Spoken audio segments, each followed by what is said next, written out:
자, 우리 사랑하는 행복한 산업교회 성도 여러분, 한 주일 동안 평안하셨습니까? 우리 오늘 처음 이 자리에 오신 분들이 기존 성도하고 맞먹는 숫자가 오신 것 같아요. 너무 감사하고요.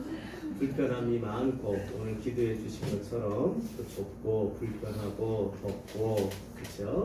그런데 이 자리에 함께 예배의 자리에 함께 해주셔서 너무나 귀하고 감사합니다. 저희에게 큰 격려가 되고요. 함께 하시면 더욱 좋고 함께 하지 못하고 한 번 와서 이렇게 보고 가시면 기도하실 때 주님이 생각나게 하실 거예요. 그러면 기도해 주실 것 같아요. 그래서 참 저희 교회로서는 너무나 기쁘고 감사하게 생각을 합니다. 와주신 여러분 감사하고 오늘 예배드리는 시간에 성령 충만하고 그리고 말씀으로 우리의 삶이 잘 조명되는 그런 예배 시간 되시기를 바랍니다. 우리 서로를 축복하는 마음으로 예수님의 사랑을 가득 담고 서로에게 축복합시다. 잘 오셨습니다. 주님이 주시는 복으로 넘치시길 바랍니다.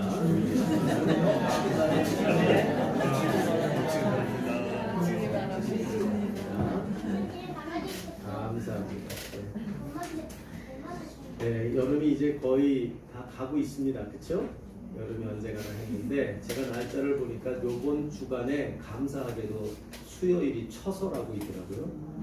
처서는 가을이 되는 거죠. 그렇죠? 그래서 우리가 생각할 때 지나가지 않는 것 같고 이게 언제 끝날까 싶은데요. 다 주님의 시계 안에서 흘러가고 있음을 믿으시는 여러분 되시기 바랍니다. 네, 우리가 인생이 정체되고 어려움이 많고 고난이 많으면 인생이 뭐 이러면서 원망하기 쉬워요. 그런데 그렇지 않습니다.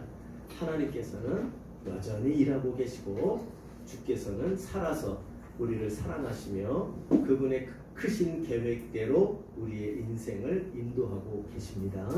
여러분 이것을 꼭 기억하며 계절의 변화가 있든 때가 되면 내 인생에도 변화가 있을 것이요 우리 공동체도 늘 이러한 모습이 아니라 또 변화되는 모습이 나타나게 될 것이다. 이 기대감을 가지면서 문제는 어떻게 변화가 될 것이냐 하는 게 중요하죠. 어떻게 변화되는 것을 어떻게 할까요? 오늘 내가 주님의 말씀에 순종하며 살면 그렇죠? 형통의 방향으로 변화가 될 거예요. 그러나 오늘 불순종의 삶을 살면 형통의 방향이 아니라 주님이 야단치시는 방향으로 변화가 되겠죠. 그러니까 당연한 얘기예요. 여러분 우리가 오늘의 삶이 언제나 정체되지 않는다는 것을 기억하면서 그러기 때문에 변화될 다음을 오늘의 삶 속에서 지혜롭게 준비하는 그런 여러분들 되시기를 간절히 소원합니다. 우리는 지금 계속해서 우리 오늘 처음 오신 분들께 조금 죄송하지만 우리는 계속해서 지금 저희 교회 이름이 좀 특이하죠. 행복한 산울교회. 우선 왜 특이하냐면 길어요. 그렇죠?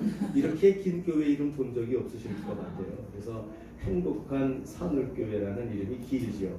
그리고 또 좀 이름이 특이해요. 그렇죠? 행복한은 어서 들어봤는데 산울이라는 말은 잘 듣지 못하던 말씀이에요. 그래서 아마 이 교회가 무슨 뜻을 갖고 있는 교회인가 아마 조금 궁금하실 수 있을 것 같아요. 근데 여러분 처음 오신 분도 그런데 함께 교회를 세운 우리도 조금 궁금한 게 있습니다. 예, 그래서 우리가 행복한 산울교회라는 이름을 풀어가면서 행복한 교회가 된다는 게 뭐냐 하는 것을 저희가 한 10주간 계속 살폈어요. 성경에서 말하는 행복하다는 게 뭐냐, 행복한 교회가 된다는 게 어떻게 그게 가능한 얘기냐, 성경적인 행복함의 기준을 가지고 우리가 말씀을 나눴어요. 모쪼록 우리 교회가 그 말씀 그대로 행복한 교회가 되는 은혜가 있기를 간절히 소원합니다. 네. 그리고 이제 산울교회라는 말이 무슨 뜻일까? 여기에는 무슨 얘기들이 담겨져 있는 것인가? 이제 이거에 대한 이야기를 이제 우리가 나눠야 될 차례가 되었습니다. 그래서 이제 그 이야기를 우리가 성도들과 함께 나누게 되는데요. 우리가 먼저 전제로 여러분께 좀 드릴 말씀이 있어요. 어떤 분들은 교회에 대한 이야기를 하면 나하고는 상관이 없어. 오늘은 교회에 대한 얘기구나. 나하고는 별로 큰 상관이 없구나 라고 생각을 해요. 그러나 제가 언제고 성경에 이야기했어요. 나는 여러분 교회입니까? 아닙니까? 나 개인은요. 교회예요? 아니에요? 교회 맞아요? 네. 어떻게 아셨어요? 내가 교회 어떻게 아셨어요? 예수님 때문에 알았다고 얘기하시는데 교회에서 퀴즈를 내면 보통 예수님, 하나님 하면 대충 다 맞아요. 네, 그러니까 찍을 때 제일 많이 찍는 거긴 합니다. 예. 근데 우리가 어떻게 알아요? 한 가지예요. 말씀에 써 있으니까. 말씀에 써 있으니까. 그래서요, 교회에 관한 설교를 들을 때 교회로 알아듣는 분들은 제 생각에는 조금 미숙하신 분들이에요. 교회에 대한 설교는 전부 다 성도를 향한 설교입니다. 왜냐하면 교회의 가장 작은 단위가 성도이기 때문에, 그리고 성도가 곧 교회이기 때문에, 그렇기 때문에 바로 교회에 관한 설교는 교회에 대한 이야기 이렇게 치부할 말이 아니고, 그것은 전부 성도인 내가 어떻게 되어야 되는지를 설명하는, 세상 속에서 우리 교회가 어떤 교회가 되어야 되느냐를 설명하면, 그것은 우리 교회에 속해 있는 성도들 한 사람 한 사람이 성도로서 내가 어떤 성도가 되어야 되느냐, 이것과 거의 같은 맥락의 이야기다 하는 것을 우리가 전제를 두고 이야기를 나눠야 합니다. 그래서 우리가 행복한 산울교회를 만든다, 그건 교회에 대한 이야기가 아니고 행복한 산울교회에 속해 있는 성도 한 사람 한 사람이 어떤 성도가 되어야 되느냐 하는 것에 대한 말씀을 나누고 있는 것입니다. 그래서 여러분, 오늘 교회라는 말이 자주 나오기는 하겠지만, 그러나 교회에 관한 말씀으로만 알아듣는 여러분 절대 되지 말기를 바라고, 이 말씀 속에서 그 성도인 내가 그러면 이런 자가 되어야 되는구나 하고 깨닫는 귀한 저와 여러분의 모습 되기를 간절히 바랍니다. 자, 그러면 이제 오늘 본문 말씀을 다시 한번 같이 보십시다. 14절 말씀. 자, 다시 한번 읽어봐요. 시작. 너희는 세상의 빛이라. 산 위에 있는 동네가 숨겨지지 못할 것이요. 예. 지금 이것을 저희가 주목해 보는 이유가 있어요. 주님이 지금 이 단위 13절부터 16절에 강조하고 있는 내용은 이미 이걸 가지고 여러 번 하고 설교했기 때문에 결국 가리키는 게 뭐죠? 제자된 너희들은, 혹은 제자 공동체로 모여있는 교회된 너희들은 어떤 존재가 되어야 된대요? 세상의 소금과 빛으로 너희들은 존재해야 된다. 이것이 13절부터 16절에 나오는 얘기예요. 우리가 이 이야기를 잘 이해하지만, 그럼에도 불구하고 빛이 되고 소금이 된다는 게 무슨 뜻이지? 라는 것을 우리가 깊이 들어가 보면 참 모르고 있는 게 많았다는 것을 여러분이 아셨을 거예요. 자, 그런데 중요한 것은 제가 14절을 주목해서 보는 까닭은 이런 거예요. 너희는 세상의 빛이라. 자, 당신은 세상의 빛입니다. 너희는 여기서 말하는 너희는 제자들을 가리킨단 말이에요. 그 제자도 어떤 제자를 말하냐면 5장 1절을 여러분 성경 한번 펴보세요. 5장 1절을 한번 봐보세요. 이 너희가 특별히 어떤 너희인지를 한번 보셔야 되는데, 5장 1절. 자, 다 같이 읽어봅시다. 시작. 예수께서 우리를 보시고 산에 올라가 앉으시니 제자들이 나온지라. 자, 1절을 보면 지금 이 예수님의 산상수훈의 말씀을 들어야 되는데 누구에게 말씀하시는지가 구체적으로 나와요. 거기 보면 물이라고 하는 존재가 나옵니다. 자, 그리고 또 뭐가 나와요? 제자라는 존재가 나오죠. 자, 두 부류가 있는데 주님이 주신 이 산상수훈은 무리에게 주셨습니까? 제자에게 주셨습니까? 읽어보시면 딱 나와요. 무리들이 모여 있는데 무리를 보시고 산에 올라가 앉으셨어요. 따로 예수님이 격리돼서. 그런데 그 무리들 중에서 제자들이 예수님의 계신 곳으로 더 가까이 나왔어요. 그렇죠? 그러니까 그 가까이 나온 제자를 보고 주님이 이 산상수훈의 말씀을 주셨다는 거예요. 그러니까 이 산상수훈의 말씀에 들어야 되는 청중은 명확합니다. 어떤 사람들이 이 말씀을 들어야 돼요?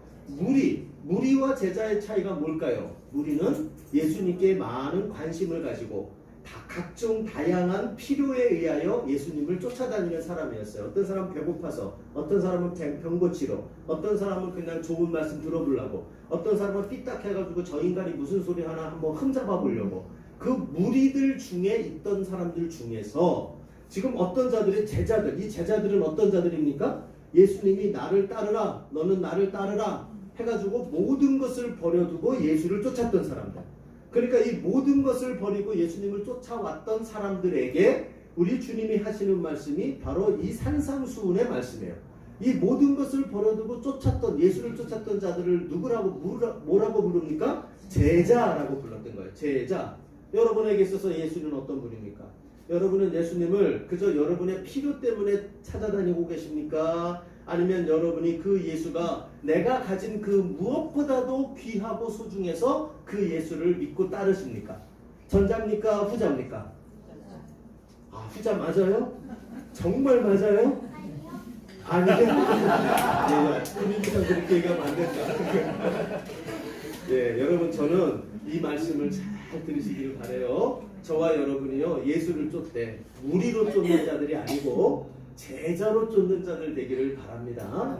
왜냐하면 주님을 우리가 생명을 다해 쫓을 때 주님이 우리의 참 생명이 되어 주시잖아요. 이 세상이 주지 못하는 생명을 우리에게 주시잖아요. 그런 자들에게. 여러분이 그런 예수를 만나고 그런 예수를 누리는 자들 되기를 바랍니다. 그런 의미에서 우리는 제자가 되어야 되는 거예요. 그러니까 여기 나오는 지금 이 제자들에게 그들에게 지금 설명하는 말이 산상수훈의 말씀이에요. 자, 그러면 14절에 보세요. 14절에 너희는 세상의 빛이라 할 때 너희는 이게 무리입니까? 제자입니까? 제자예요. 그렇죠? 이 제자들을 가리켜서 우리 주님이 뭐라고 말해요? 세상의 그 무엇보다도 예수인 나를 귀히 생각하고 따르는 너희들은 무엇이다? 제자인데 제자가 뭡니까? 물어봤더니 제자는 바로 세상의 빛이라고 말해요. 그럼 여러분 이 말이 들을만 하세요? 모른다고요. 아 그게 무슨 말이에요? 나 같은 사람이 어떻게 세상의 빛이 됩니까? 세상의 빛이라니요. 그게 어떤 걸 말하는 것입니까? 라고 말해요. 자 그럴 때 우리 주님이 세상의 빛이라고 하는 이 내용을 설명하기 위해서 또 다른 비유를 들어요. 그렇죠? 그래서 그 중에 첫 번째로 제시한 비유가 뭐냐면 여기 있는 산 위에 있는 동네가 숨겨지지 않는다 말이에요. 이 하나의 그림이 생각나는 거죠. 캄캄한 밤에 칠흑같이 어두워요. 그런데 어디로 가야 될지 어떻게 될지를 모르겠는데 저쪽을 보니까 산새가 꽤 있는데 거기에 보니까 환하게 빛이 들어오는 동네가 눈에 딱 들어오는 거예요. 그럼 이 사람은 길을 잃었어요. 그럼 어디로 가야 될까요? 무조건 그 동네를 향하여 가게 돼 있는 거예요. 그렇죠? 그러니까 캄캄한 밤에 그 사람들의 눈에 띄는 동네와 같은 모습, 이것이 지금 너희가 세상의 빛이다 라고 말하는 뜻이다, 이렇게 말하는 거예요. 그래서 여러분 저는 우리 교회가 어떤 교회가 되기를 바라느냐, 바로 여기 나오는 것처럼 산 위에 있는 동네와 같은 교회가 되기를 바란다. 이게 바로 세상의 빛이요 소금이 되는 우리 교회의 모습, 그 모습이 어떻게 형상화되는 거냐면 산 위에 있는 동네와 같은 그 그림, 예수님이 제시하신 그 그림, 그 그림에 나타난 교회의 모습이 그게 바로 우리들의 모습이 되어지기를 소원한다는 뜻이에요. 그래서 여러분 우리 교회의 산우리라고 하는 이 내용은 조금 어렵게 느껴지지만 그 뜻이 뭐냐 하면 풀어서 얘기하면 자 저를 한번 따라 합시다. 산 위에 있는 동네, 산 위에 있는 동네입니다. 예, 이 산울교회는 바로 산 위에 있는 동네를 바로 의미하는 단어가 산울이라는 단어입니다. 그 울이라고 하는 건 울타리를 줄였겠죠. 그래서 어떤 분들은 이제 원어에 조금 밝으신 분들은 아 요건 좀 무리함이 있다 이렇게 생각하는 분이 있을 것 같아요. 혹시라도 있을지 모르겠어요. 있을 가능성이 있는 분은 여기에 딱 한 분밖에 없어요. 우리 신약을 전공하신 이준석 선생님밖에 없지만 뭐 혹시라도 그런 분이 계실지 몰라서 조금 설명하면 여기서 이 동네라는 단어가 나중에 제가 또 설명하겠지만 원어에는 폴리스라는 단어가 있어요. 우리가 익숙하죠. 그러니까 이제 이 단어가 우리에게 잘 아는 것처럼 이게 도시라는 의미를 갖습니다. 폴리스라는 단어. 그래서 여기서 사실은 영어 성경을 가면 대부분의 성경이 이 5장 14절을 city라는 단어로 번역을 해놨어요. 근데 참 희한하게도 우리나라 본 번역된 성경은 어떤 성경도 도시로 번역한 게 없어요. 모두가 마을 아니면 동네로 번역을 했어요. 그게 틀린 번역이냐? 그렇지 않아요. 이 도시라는 의미만으로 국한되는 게 아니라 광야에 사람들이 모여 살던 곳들을 부르는 용어였기 때문에 그렇게 얘기하지 않아도 돼요. 그런데 사실은 학자들에 의해서 연구해 보면 이 단어에 더 앞으로 가보면, 기원을 가보면 거기에 뭐가 있냐면 요새 혹은 방벽이라는 뜻이 있다는 거예요. 그래가지고 울타리죠. 쉽게 말하면 막 누군가 쳐들어올 때 요새를 만들고 방벽을 쳐가지고 쳐들어오지 못하도록 만들었던 뜻. 그게 폴리스워라는 단어의 기원이 있는 거예요. 그러니까 그것으로부터 동네가 생기고 거기에서 도시로 발전해 가는 단어라고. 단어도 발전하니까 그렇게 우리가 이해할 수 있게 됩니다. 그러니까 여기서 울타리라고 하는 뜻을 쓰는 울을 쓴다는 것이 그렇게 무리한 이야기는 아니다 하는 것을 우리가 알 수 있습니다. 혹여라도 여기에 무리하다고 생각하는 분을 위해서 제가 한 3분 정도 설교를 더 늘린 겁니다. 혹시 여러분 그런 생각하지 마시고요. 이 뜻을 그대로 받으면 좋을 것 같아요. 산 위에 있는 동네, 이것이 주님이 기대하는 빛과 소금된 교회의 모습이다 라는 것을 우리가 생각을 해보셔야 돼요. 그래서 여러분 우리 산울교회를 놓고 기도할 때 우리가 이 본문을 놓고 기도해 주시는 여러분 되길 바랍니다. 우리 교회가 어떤 교회 되느냐, 그 이름에 걸맞는 산울이 되는 교회가 되게 하옵소서.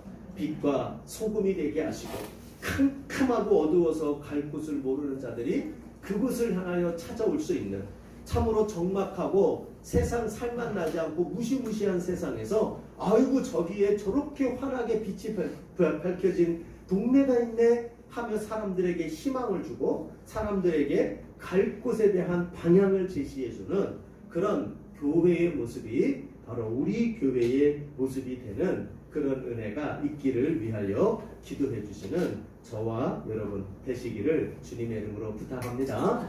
그래서 이 뜻을 여러분 잘 기억하기를 바랍니다. 그래서 이제 여러분과 함께 이번 주와 그리고 예정은 다음 주까지인데요. 한 2주간 이 산울이라고 하는 산 위에 있는 동네라고 하는 이 그림을 놓고 우리가 오늘 우리의 이 본문 안에서 우리 교회가 산 위에 있는 동네의 특징을 예수님이 이야기하시고 계시거든요. 그 내용을 통해서 우리 교회가 성경적인 산울교회가 되기 위하여 어떤 공동체가 되어야 되겠는지 그것에 대하여 말씀을 나누려고 합니다. 자, 첫 번째로 우리가 산 위에 있는 동네에 걸맞는, 이 말에 걸맞는 교회가 되려면 첫 번째로 우리 교회가 힘써야 될 교회되는 모습은 바로 제자들의 공동체가 되어야 합니다. 제자들의 공동체. 당연한 얘기죠. 그렇죠? 왜요? 산 위에 있는 동네가 아까 얘기했잖아요. 너희는 세상의 빛이라. 그러면서 산 위에 있는 동네가 숨겨지지 못한다. 즉 숨겨지지 않는 밝은 빛 가운데 있는 산 위에 있는 동네는 그게 곧 뭐를 의미합니까? 세상의 빛과 소금된 공동체를 말하는데 그 빛과 소금된 공동체는 구체적으로 누구예요? 너희라고요. 너희. 그렇죠? 너희들의 공동체. 그 너희가 뭡니까? 제자들이라니까요. 제자들.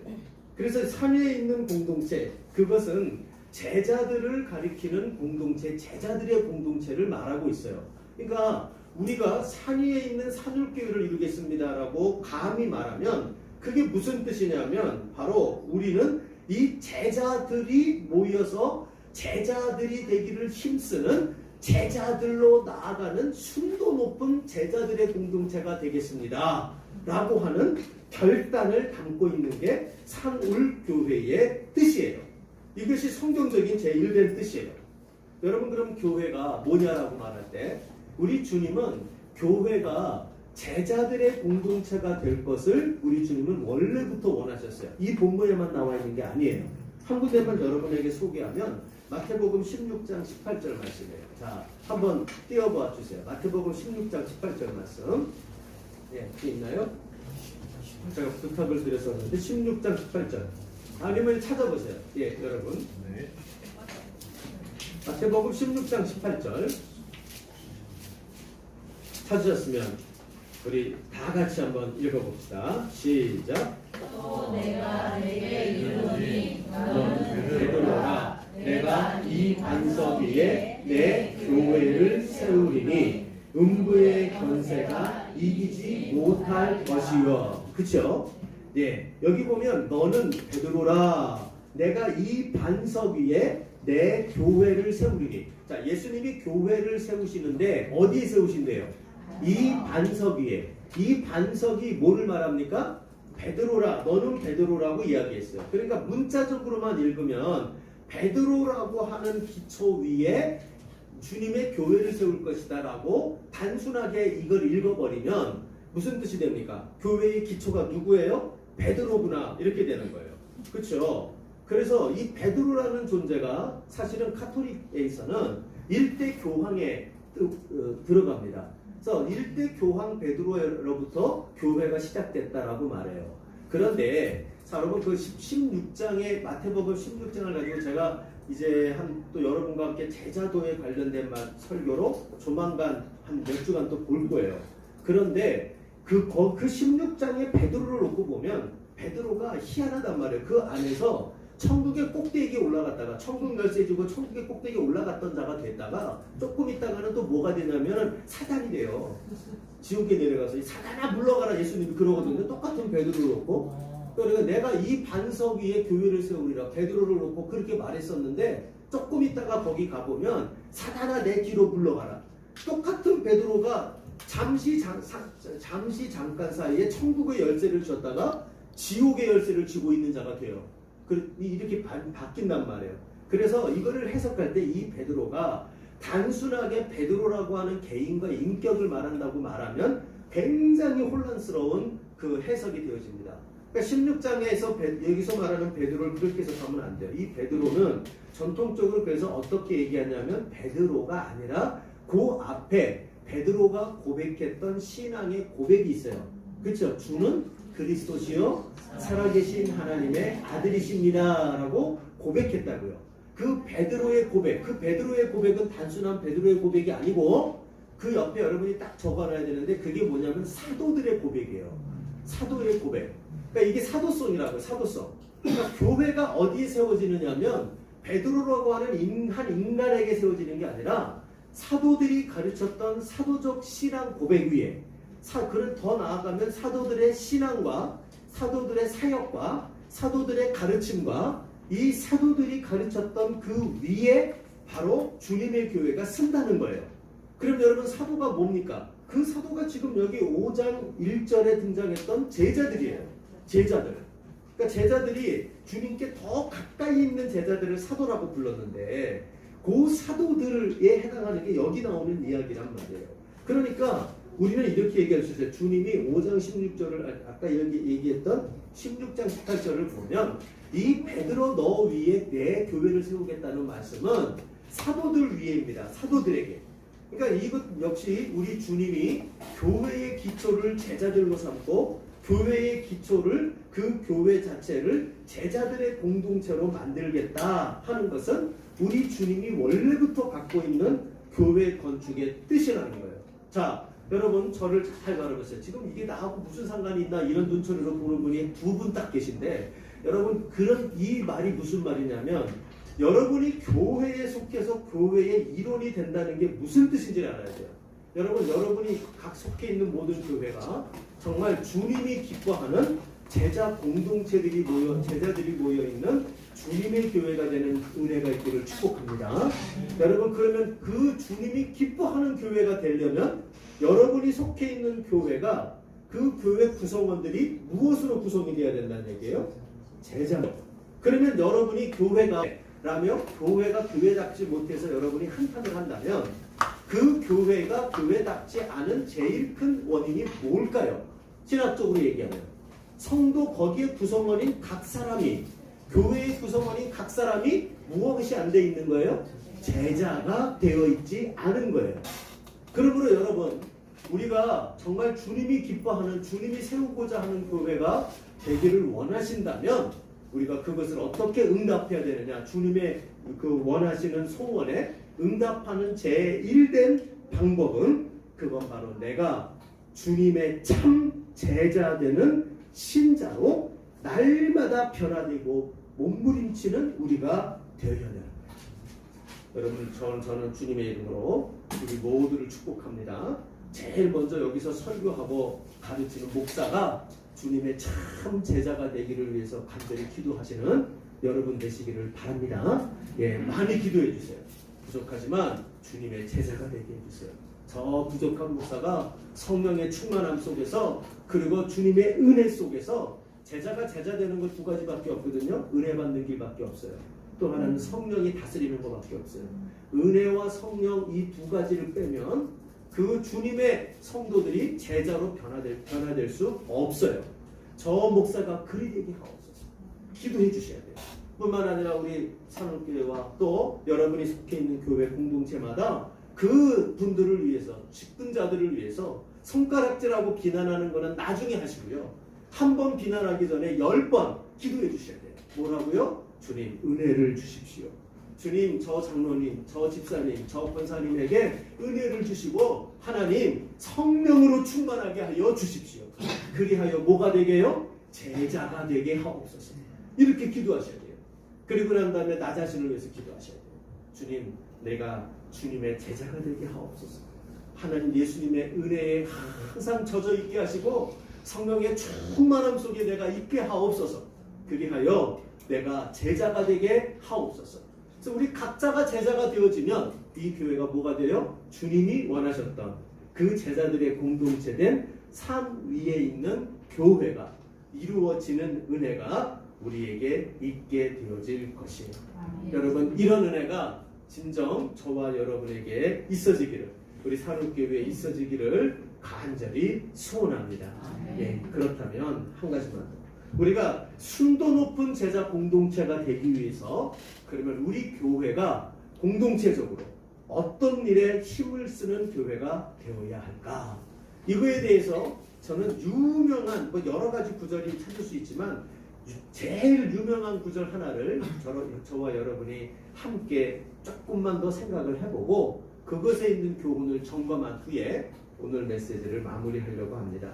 순도 높은 우리 공동체가 순도 높은 제자 공동체가 되려면 우리가 꼭 명심하고 새겨야 되는 말씀이 하나가 있어요.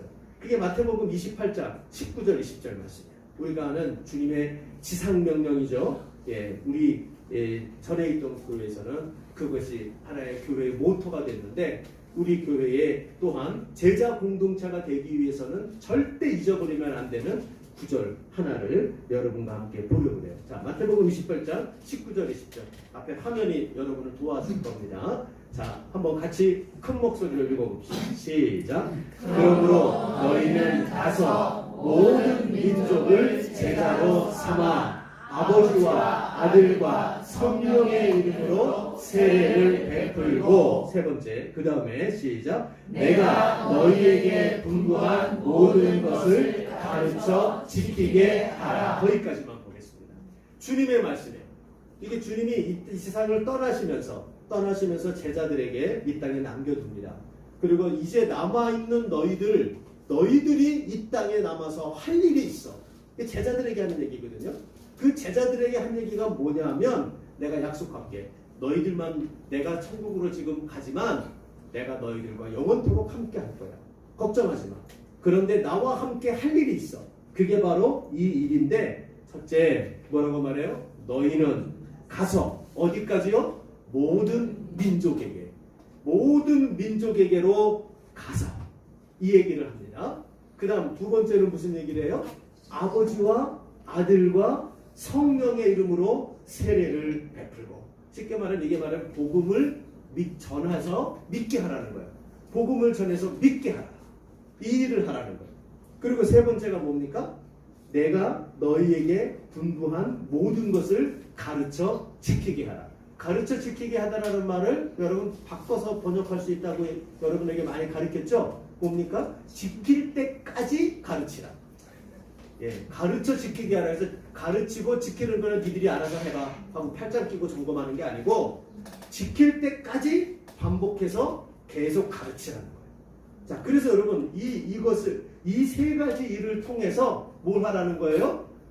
또 다른 사람들을 제자로 만들어내는 일을 하라는 거예요. 제자로 만든다. 그래서 원래 원어에 가보면 제자로 삼는다는 말이 주동사예요. 그래서 너희는 하고 제자를 만들어. 어떻게 해요? 그러면 이 세 가지예요. 모든 민족에게로 첫째 가고, 두 번째는 뭐예요? 아버지와 아들과 성령의 이름으로 세례를 베풀고, 세 번째가 그 다음에는 그 예수 믿은 사람들에게 내가 너희들한테 가르쳤던 하나님의 말씀들을 지킬 때까지 빠짐없이 가르치는 일을 해.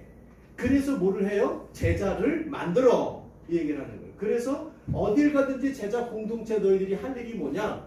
너희들이 모여서 무슨 일을 해야 된대요? 모여서 건축하고, 모여서 뭐 그 다음에 교회 뭐 주차장 만들고, 그 다음에 뭐 교회 뭐 이렇게 저렇게 하고, 뭐 그게 아니고, 모여서 너희들이 할 일은 뭐냐면 제자 되고, 내가 진실한 제자가 되고, 또한 다른 사람들을 제자로 만들어내는 일을 열심히 하는 그 공동체를 이루어 하는 거예요. 그게 주님이 주시는 명령이에요. 그러니까 여러분, 이게 주님이 제자들에게 바랬던 겁니다. 그래서 그 일을 어떻게 하라고요? 첫째, 가서 모든 민족에게로 가. 자, 모든 민족으로 간다는 말은 무슨 얘기입니까? 주님이 밖으로 해외로 나가라는 얘기가 아니에요. 그러니까 뭐 이걸 보고 어떤 분들은 안 그래도 나는 해외 나가서 여행을 정기적으로 다니는 거 좋아하기 때문에 잘 됐어. 나는 가끔가다 나가겠어. 뭐 이런 결단을 하는 게 아니고요. 이건 선교 명령이라기보다는 제가 여러분에게 이미 몇 주 전에 설교했던 게, 이게 뭐냐면 정위치의 명령이에요. 흩어지라는 거예요. 흩어지. 제자들은 어디로 흩어집니까? 바로 제한 없는 곳으로 흩어져야 돼요. 근데 어디로 흩어지라 그랬어요? 제가 여러분에게 팔복의 이야기를 했잖아요. 5장 우리가 14절 그 앞에 가보면 팔복에 대한 얘기가 나오죠. 거기 보면 그 팔복이 어떤 사람들이 나옵니까? 겸손해야 될 자리, 위로가 필요한 자리, 순종이 필요한 자리, 공의가 필요한 자리, 긍휼이 필요한 자리, 양심이 필요한 자리, 평화가 필요한 자리, 인내가 필요한 자리. 그 8가지를 묶으면 그 다음에 뭐예요? 예수가 필요한 자리. 그렇죠? 전 세계에 우리가 할 수 있는 한도에서 예수가 있어야 되는 그 자리마다 뭐 하는 거예요? 흩어지는 거예요. 그 흩어짐이 바로 우리 제자들이 해야 되는 제1된 모습이고, 흩어져 정위치하는 자들이 되어야 된다고요. 여러분, 우리 교회가 정말 그런 은혜가 있기를 바라요. 정말 이것이 우리가 자칫하면 교회가 우리끼리 모여서 우리끼리 행복하고 우리끼리 좋으면 좋지라고 생각하는 분들이 있는지 모르겠어요. 어쩌면 우리 교회를 만든 목적이, 목사님 나는 이거저거 다 싫고요, 우리끼리 행복했으면 좋겠어요, 이래서 만들었는지 모르겠지만 그거는 제자들의 교회가 아닙니다. 제자들의 교회는 흩어져 정위치하는 거예요. 흩어져 정위치하는 것. 그것은 우리가 다 할 수 있지는 않아요. 우리가 있는 곳 주변을 보면, 여러분의 가정이 그렇죠? 여러분의 가정에도 이런 곳이 있잖아요. 여러분의 가정에도 위로가 필요한 자리, 여러분의 가정에도 누군가는 순종해야 되는 자리, 여러분의 가정에도 누군가는 불쌍히 여겨야 되는 자리, 누군가는 공의로워야 되는 자리, 누군가는 양심을 보여야 되는 자리. 한마디로 여러분의 가정에도 예수님이 와 계셔줬으면 좋겠다 싶은 자리가 있잖아요. 뿐만 아니죠. 여러분이 살고 있는 동네에도, 그렇죠? 예수님이라면 요 동네 여기서 요런 일이 하는데 예수가 있으면 좋겠다 하는 자리가 있다고요. 그렇죠? 그 예수가 계시면 좋겠다고 하는 그 자리에 그 제자들이 정위치하는 거죠. 이것이 그 교회가 있어야 되는 그런 순도 높은 제자 공동체들의 모습이에요. 그러니까 우리 제자들은 어떻게 삽니까? 나의 필요에 밝은 자들이 아니에요. 나의 필요에 밝은 것은요, 죄인들의 특징이에요. 죄인들은 기가 막힙니다. 자기 필요에 대해서 밝아요. 그러나 주님의 백성, 구원받은 주의 백성과 제자들은 자기 필요에 밝은 게 아니라 다른 이들의 주변에 있는 다른 이들의 필요에 밝아요.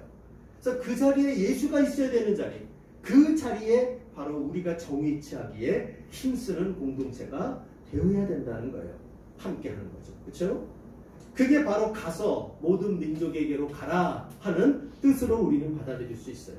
두 번째는 뭐냐면 믿음을 수호하고 믿음을 전수하는 거예요. 제가 이 제자도에 대한 책을 좀 읽다 보니까 유명한 우리 존 스타트 목사님들이 오늘날에 이 제자도가 필요한 이유를 말하면서 이 시대를 4가지의 특징으로 말해요. 첫째는 다원주의, 두 번째 상대주의, 세 번째 이기주의, 네 번째 향락주의에 빠진 게 이 세상이라는 거예요. 이 세상에서 우리가 서로 이러한 세상에서 제자가 바로 제자로서의 그 가치를 발휘하기 위해서는 이 상대적이고 다원주의고 이기주의에 빠져갖고 자기밖에 모르는 이 세상에서 뭐를 가르쳐야 되느냐? 오직 우리를 구원하실 분은 예수밖에 없다는 거. 그리고 오직 우리가 믿고 따라가야 되는 것은 그 예수를 믿어서 구원받는 이 길은 타협할 수 없는 그 배타적인 길이라는 것. 이 타협하지 않는 복음이 이 시대의 제자도에 반드시 있어야 된다 라고 이야기를 해요. 여러분, 우리가 이 사실도 기억을 하길 바라요. 우리가 제자로 여러분 이 땅을 살아가려면 우리에게 제일 중요한 게 바로 이 타협되지 않는 복음의 빛이 우리의 심령 가운데 비춰지고 정의치해야 돼요. 예수가 정의치해야 돼요. 여러분, 저는 오늘 아까 기도해 주신 박철사님 기도처럼 여러분 이 세상 살아가면서 우리가 이런저런하게 상처받는 거 많죠. 위로가 많이 필요하죠. 그리고 나도 치유가 되는 게 필요하죠. 근데 여러분 물어봅시다. 우리의 상처의 치유가 또 우리의 그런 여러 가지 상처받은 것의 회복과 치유가 어디에서 옵니까? 회복과 치유가 여러분 어떻게 옵니까? 딱 한 가지밖에 없어요. 오직 예수입니다. 맞습니까? 네. 예, 여러분 아멘이죠? 예수밖에 없어요. 그래서 여러분이요, 내 인생이 한 상처받은 이 상처에서 벗어나기를 원합니다 하면요, 제일 빠른 길을 가르쳐 드릴게요. 그게 뭐냐면 예수를 정의치 하는 거예요.